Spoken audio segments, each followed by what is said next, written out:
Hi, my name is Boris. I'm a licensed Chinese medicine practitioner, and I specialize in treating insomnia. I wanted to share with you 8 of the most helpful hints I found that work for my patients. I hope they can help you too. Number 1 is stick to a schedule. Wake up at the same time every day and go to sleep at the same time every day. I know it's a little bit difficult, and this one might be the hardest one to actualize, but this is the most important thing. Our bodies like regularity. Going to sleep at the same time and waking up at the same time helps to train our internal processes to be ready for the same events. It's also important to follow the sun. Getting daylight during the daytime helps to prepare us for sleep at night. Getting enough sun exposure will allow our body to make melatonin in the evening and start us in sleeping. Number 2, avoid excessive caffeine. I'm a tea lover myself, and I definitely like espresso as well. But try to limit your caffeine intake after about 2 o'clock. If you have coffee in the morning, that's perfectly fine. But having coffee in the evening can really kind of get your system revving and prevent you from falling asleep well later on. It will also reduce the quality of your sleep if you have too much caffeine in your system. Additionally, avoiding things like cigarettes or even vaping is very important because nicotine is also a stimulant, and we don't want to have too many stimulants in our system if we're having trouble falling asleep.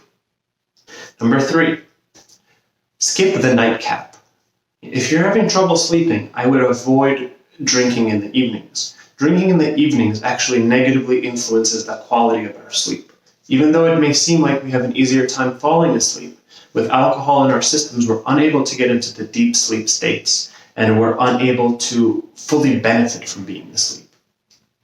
So, if you must drink in the morning. Take that with a grain of salt. Number 4, avoid heavy exercise before bed. Exercise is great. However, if you're exercising very intensively before bed, it can have a counterintuitive effect. Even though we may get tired from exercising, it does tend to wake our body up. And so I would recommend do your heavier exercise in the mornings and save your meditation, maybe gentle yoga, qigong. That's something really good before bed. Number 5. This one, unfortunately, goes a little bit against the way our society is set up. But make sure your dinners aren't your heaviest meal of the day.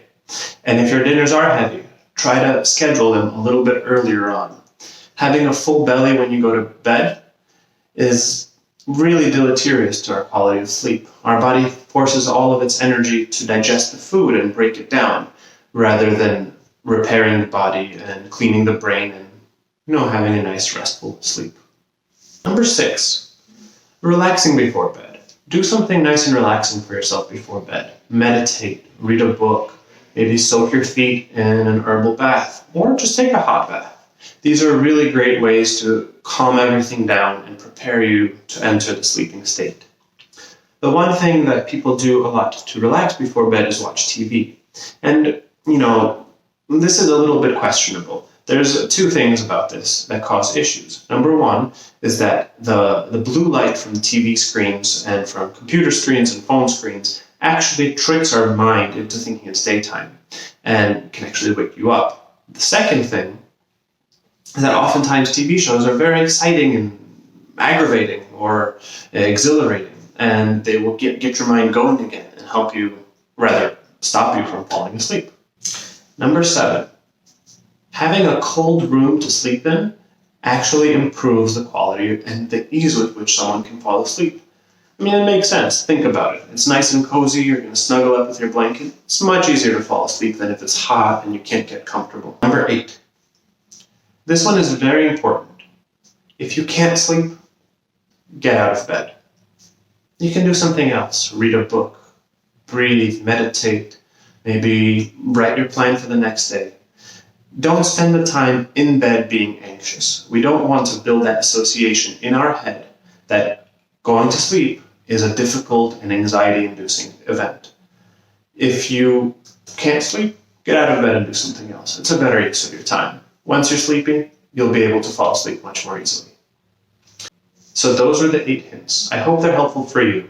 And if you have any questions or comments, you can leave them below.